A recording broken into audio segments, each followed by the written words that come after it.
Sobat Jiwa, bayangin kamu baru saja minum beberapa botol miras. Terus kepalamu merasa pusing dan ingatanmu tiba-tiba mendadak blank. Hal terakhir yang kamu ingat, kamu cuma pulang ke rumah, kemudian tidur. Tapi, begitu besok paginya kamu bangun, seluruh baju kamu itu sudah penuh dan saat kamu melihat ke samping, istri yang kamu sayang, anak yang kamu besarkan, dan adik iparmu sudah terbujur kaku, tidak bernyawa. Dan yang lebih gilanya lagi, saat itu polisi bilang bahwa kamulah orang yang telah mereka tadi malam dengan sangat brutal. Tapi malah kamu nggak ingat sama sekali apapun kejadiannya. Sobat Jiwa, ini bukan skenario film, tapi satu dari sekian banyak kejadian yang terjadi di Indonesia. Pelaku tega keluarganya sendiri dalam kondisi yang lagi mabuk berat. Hari ini kita akan membahas secara sains dan juga spiritual kalau saat kejadian seperti situasi tadi, jiwa asli si pelaku itu lagi mati dan nggak ingat apapun. Dan yang jadi pertanyaan adalah, siapa sebenarnya yang semalam mengambil alih tubuh si pelaku untuk melakukan itu? Kalau kamu penasaran tentang pembahasan cerita tadi, tonton video ini sampai habis. Kita akan bahas materinya sekarang. Sobat Jiwa, kejadian tadi itu memang beneran baru-baru aja ini terjadi ya. Dan itu kejadiannya terjadi di NTT. Seorang ayah yang tanpa sadar menghabisi semua keluarganya karena di bawah pengaruh alkohol. Nah, sebelum masuk ke pembahasan video hari ini, jangan lupa untuk like dan juga subscribe. Dan kamu juga bisa join membership Langkah Jiwa, di mana kamu bisa mendapatkan banyak materi spiritualitas praktis dan juga audio meditasi. Dan satu hal yang juga perlu diingat Sobat Jiwa, untuk kamu bisa mengklik link belanja di video ini, biar bisa membantu channel Langkah Jiwa semakin baik dan juga bertumbuh. Terima kasih untuk semua Sobat Jiwa, kita langsung aja masuk ke video hari ini. Kalau ngomongin alkohol di Indonesia, ini menarik banget sebenarnya Sobat Jiwa. Kenapa? Karena sangat kontradiksi. Di satu sisi ya, negara kita itu adalah negara yang religius banget. Di mana-mana nilai agama dan sopan santun itu pasti sering terlihat. Tapi di sisi lain, kita juga nggak bisa bohong kalau penenggak alkohol itu faktanya banyak banget. Kalau misalnya kita lihat dari data kesehatan, persentase orang yang mengkonsumsi alkohol itu memang kelihatannya dikit secara persentase ya, yaitu 3-4%. Tapi kalau misalnya dihitung dari jumlah populasi orang Indonesia, itu berarti sekitaran 10 juta jiwa. Nah, Sobat Jiwa, itu pun juga yang tercatat.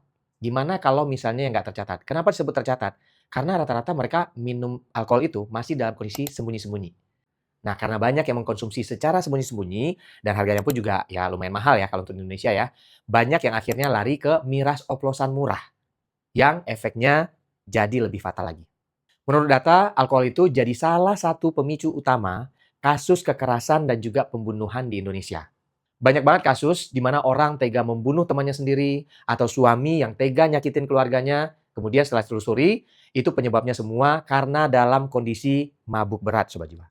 Alkohol itu bisa mematikan akal sehat. Makanya banyak masalah sepele pun bisa dalam sekejap berubah jadi tragedi berdarah. Disinilah muncul sebuah paradoks. Hampir semua orang di Indonesia tahu kalau alkohol itu dilarang. Tapi sayangnya cuma berhenti di level ya pokoknya dilarang atau ya pokoknya dosa, tanpa pernah tahu kenapa aturan itu dibuat.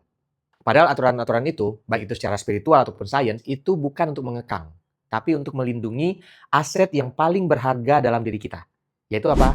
Kesadaran dan akal sehat. Larangan alkohol ini nggak cuma ada di satu agama aja ya Sobat Jiwa. Semua agama yang resmi di Indonesia itu memperingatkan bahaya dari mabuk akibat minuman keras. Di Islam, alkohol itu dilarang karena dianggap sebagai pusat segala kerusakan akal.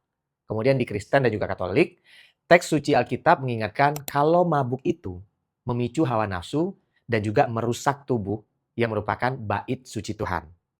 Dan di Buddha, dalam Pancasila Buddhis juga jelas-jelas itu dilarang karena zatnya bisa membuat kesadaran kita melemah. Begitu juga untuk agama Hindu dan juga Konghucu. Menjaga kesucian pikiran itu nomor 1. Dan mabuk dianggap merusak keharmonisan diri. Jadi Sobat Jiwa, semua agama itu melarang bukan semata-mata karena masalah dosa aja. Tapi semuanya memperingatkan hal yang sama. Saat kamu mematikan kesadaranmu lewat alkohol, kamu sedang membuka pintu kehancuran dirimu sendiri. Nah, ini ada satu hal menarik yang perlu kita bahas. Gimana awalnya manusia itu bisa mengkonsumsi alkohol untuk kesenangan? Ayo kita telusuri sejarahnya di chapter berikut. Nah, kita perlu mundur dulu ribuan tahun ke belakang Sobat Jiwa untuk melihat sejarahnya. Zaman dulu itu ya, alkohol sama sekali nggak diciptakan untuk hura-hura. Sama sekali bukan. Manusia purba dan masyarakat kuno pada saat itu awalnya menemukan alkohol itu secara nggak sengaja. Dari buah dan juga madu yang membusuk dan terfermentasi. Dan itu jadi sesuatu yang magis buat mereka. Kenapa? Karena waktu itu mereka belum kenal yang namanya ilmu pengetahuan. Dan mereka heran, kok bisa ya air buah itu kalau diminum, bikin pikiran jadi melayang, terus perasaan juga ikut berubah. Nah, dari situ mereka berpikir bahwa itu bukan sekedar minuman biasa, tapi ramuan kiriman dari para dewa. Makanya sejak saat itu, fungsi awal alkohol sangat diatur dan penggunaannya sangat terbatas. Alkohol nggak bisa diminum oleh sembarang orang di sembarang tempat. Mereka cuma boleh menggunakan pada saat ritual keagamaan, upacara adat untuk menghormati leluhur, atau dalam ritual samanik, di mana seorang dukun masuk ke alam roh demi meminta petunjuk keselamatan.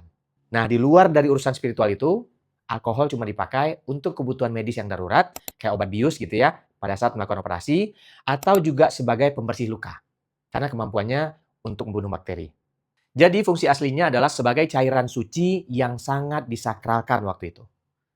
Tapi Sobat Jiwa, ketika masuk ke zaman modern, begitu teknologi penyulingan alkohol ditemukan, alkohol itu jadi diproduksi secara instan, murah, dan dalam jumlah yang bisa diproduksi sangat banyak. Jadi nilai kesakralan yang dulu dihormati, kemudian langsung hilang. Alkohol bergeser dari tadinya cairan ritual yang suci, jadi barang yang digunakan untuk bersenang-senang yang diperjualbelikan secara bebas demi kepentingan bisnis. Dari situlah letaknya alkohol menjadi kehilangan esensi secara spiritual. Dan alkohol itu zaman sekarang benar-benar dijadikan sebagai alat pelarian instan untuk orang-orang yang stres karena tekanan hidup. Dan tragisnya ya, banyak orang yang minum alkohol itu secara berlebihan hanya untuk ngilangin rasa stres dan juga kecemasan mereka. Zat yang dulunya dipakai oleh nenek moyang kita untuk mencari kesadaran spiritual, sekarang malah salah gunakan oleh banyak orang hanya untuk kabur dari kenyataan. Nah, muncul lagi nih pertanyaan yang membuat kita menjadi penasaran. Kemana kesadaran kita pergi saat berusaha kabur dari kenyataan tadi? Nah, disinilah letak kengerian yang sesungguhnya dimulai. Sobat Jiwa, kamu tahu nggak? Nah, saya pribadi sebenarnya juga baru tahu ya, bahwa minuman alkohol dengan kandungan alkohol yang tinggi itu, kalau di luar negeri, itu disebut spirit.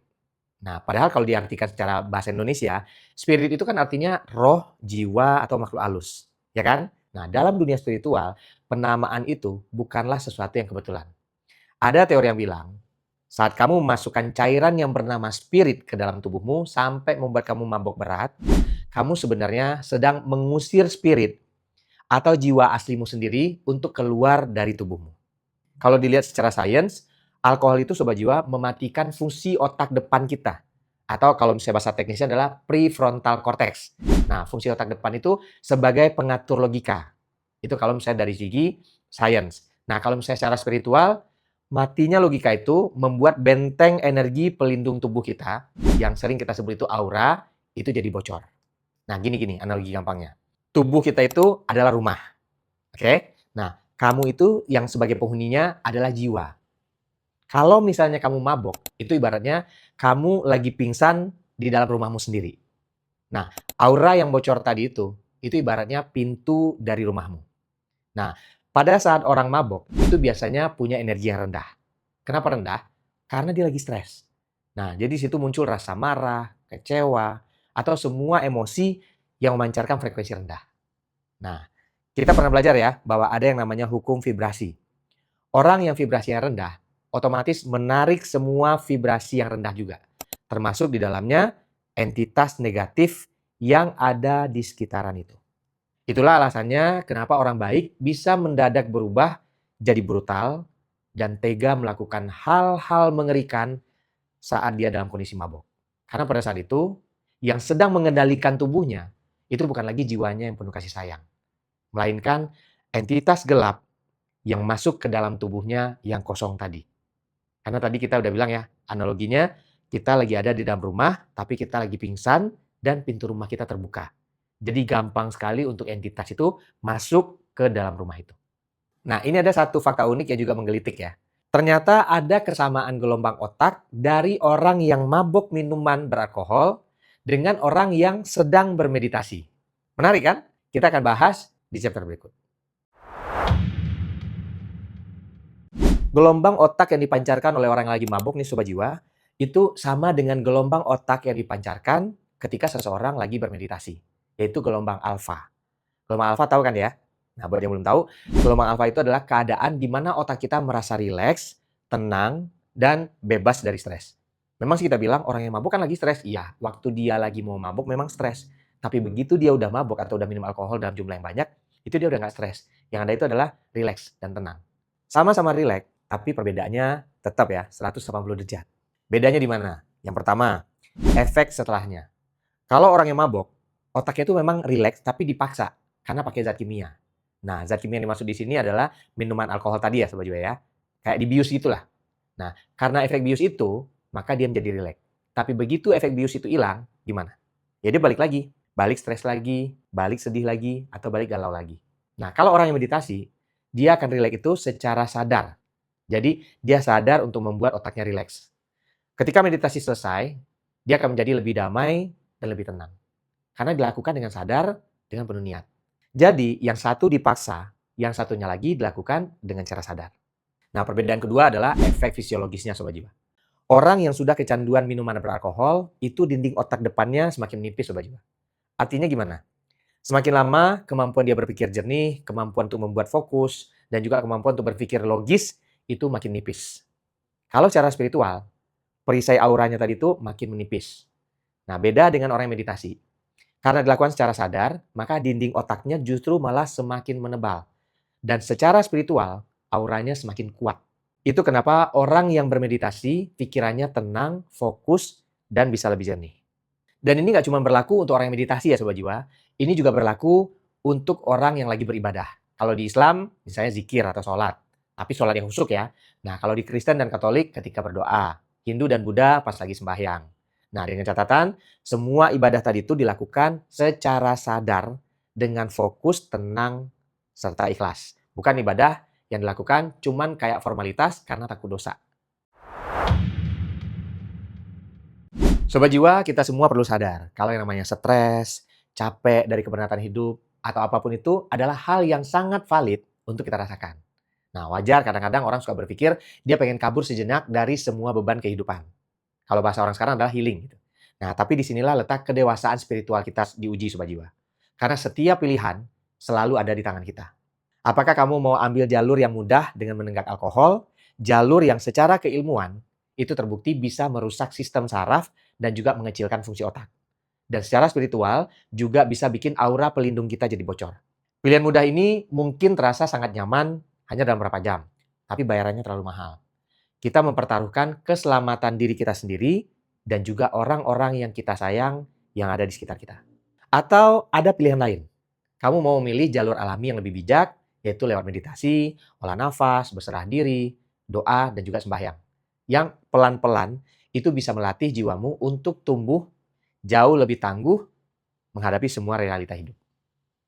Ingat Sobat Jiwa, sadar penuh dan hadir utuh di setiap momen itu adalah kunci perlindungan terbaik untuk jiwa kita semua.